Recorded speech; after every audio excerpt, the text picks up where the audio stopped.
النهارده هنعلم البتاع ميمس ده للمره التانية. تعالى بقى امسك. بس انت بتعمل ايه؟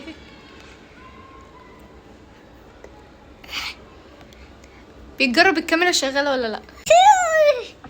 هو متحمس في الكتاب. هتذاكر لنفسك ولا امشي؟ شو يلا ترزع بقى. سوري. هنعلم من طبعا انا اتدبست في ان انا اذاكر له، لان محدش هنا كبير في العيله غيري اللي بيذاكر له، هنذاكر له لغه عربيه النهارده. طبعا ده من ضمن لوحاته الفنيه اينشتاين ان شاء الله.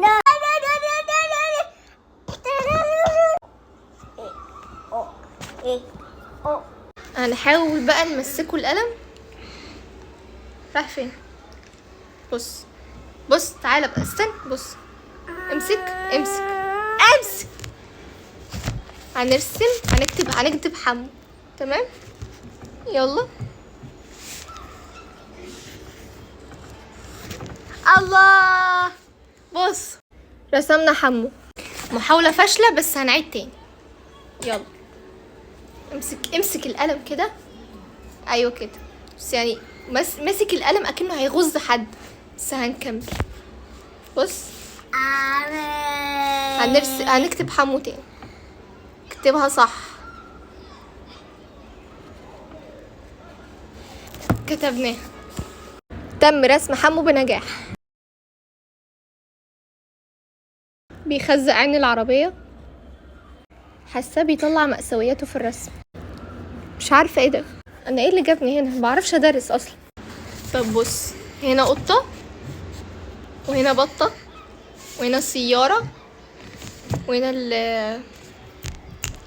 البتاع المشخبط ده. المشخبط ده اهو.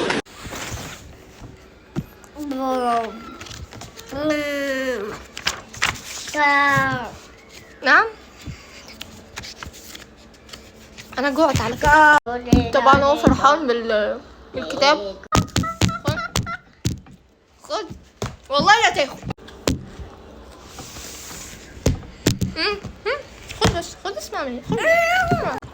هذاكر له برضو. بص انا هفهمك. ده اسمه كتاب الحروف العربيه. اسمع مني بس. بص هنا. بص هنا كده. ده ارنب،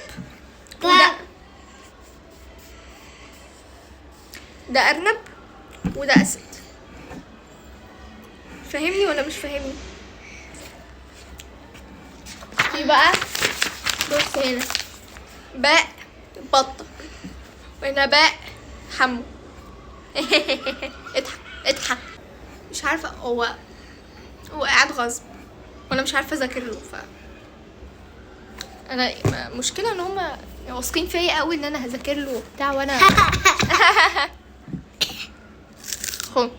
والله. وفي نهايه الحلقه ما تنسوش تخشوا تعملوا اشتراك على اليوتيوب، هتلاقوا اللينك في البايو او في التعليقات. بس باي.